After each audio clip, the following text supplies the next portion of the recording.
One Piece is a highly popular anime series that is loved by many people. One of the aspects of One Piece that is commonly praised is its world building. And I'm here today to tell you why I believe the world building of One Piece is garbage. So to start off, what is good world building then? Good world building is the process of creating a fictional world that feels believable and convincing. It has a strong sense of internal logic, consistency, and feels like a real place where people can actually live in. Good world building also provides a lot of depth and complexity to the world to make it more interesting and compelling. It creates a strong sense of immersion and draw readers into the story. With that being said, where does One Piece fail in this? Well, before diving into it, I want to at least give some credit for the author for making a world that feels big and epic in scope, as well as being pretty imaginative with all the crazy things you see in it. There's tons of different islands and it makes the world feel really expansive. However, his world lacks the basic foundation for a fictional world to feel believable. This starts with the lack of any type of rules in the world. The world just feels random with lots of different stuff mashed into it that feels rather goofy and childish. There's a lot of highly fantastical elements in the series that lack any type of explanations to it due to how vague the rules are in the One Piece world. Some fans might argue that the nature of the world of One Piece is just simply like that. But the problem lies in the fact that it makes it so that the author can simply introduce any new concepts or contradict any established rules in the story without any consequences. In comparison, Lord of the Rings world, while also being fantastical, feels a lot more grounded and follows a set of established rules. It never felt like they were inventing new concepts in Lord of the Rings without proper explanations. Meanwhile, One Piece seems to not follow any type of rules. Even the devil fruits themselves lack proper explanations on how they work, and it just seems like the powers the characters get from eating them are just random and could be anything. Example is how Luffy's Gum Gum fruit apparently turns out to be a mythical zone type fruit later on, destroying any type of established rules in the universe. One Piece, despite having so many different islands, yet a lot of the islands lack proper depth on how things are like there. A lot of these islands are just governed by some big bad tyrannical government, and we never get a good exploration into the political structures of these islands. They also feel more like caricatures of real life places put into it rather than being well thought out. This makes the world feel bland and generic because it doesn't feel like it is its own fantasy world, but rather just a collection of islands based on real life places with no real connections to them.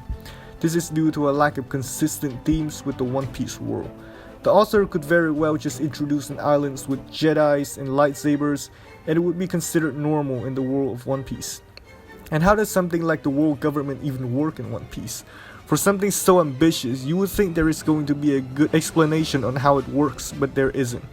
Also, this is a series that people often claim is super political, by the way. There's also a severe lack of world-changing consequences. Despite major deaths like Whitebeard or Ace, the world just didn't seem to be very affected by it and doesn't really change in any meaningful way. World-changing consequences are important because it makes certain events feel impactful by contributing to the grand scheme of things. Without it, the events feel less impactful and more forgettable. In comparison, in the world of A Song of Ice and Fire, it often changes political dynamics and feels impactful to the overall narrative. An example is how Ned Stark's death sparked the War of the Five Kings. The world of One Piece often seems more like a playground of the author to do whatever he wants. Some fans might say that it allows him to be as creative as he wants, and yet almost every arc of One Piece plays out the same, so not so much creativity there.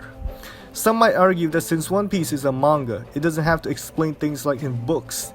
Yet the Naruto series manages to explain stuff better than One Piece ever did. It's also a series that One Piece fans often try to downplay as being childish. And despite having some childish themes, at least with Naruto it can be said that that series followed certain rules and never went too far with breaking them. The chakra power system is well established and has its limitations. Even if Naruto were to break its rules, it would be seen as jarring, unlike One Piece, where it would be considered a normal thing.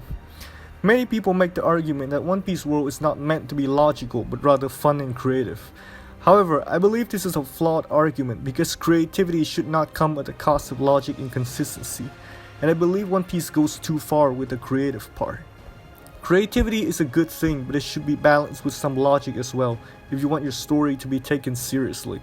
It's hard to suspend your disbelief when you're faced with Rubberman and Three Sword Style Guy, along with all of the other goofy and ridiculous things in the One Piece world.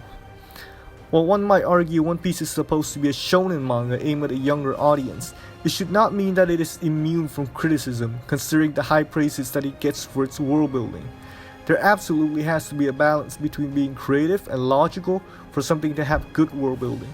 Series like Lord of the Rings, A Song of Ice and Fire, and even Naruto for the most part succeeded at that, while One Piece failed.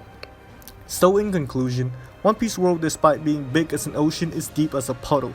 It lacks internal logic for it to feel believable, as well as the depth and complexity to make it feel truly lived in.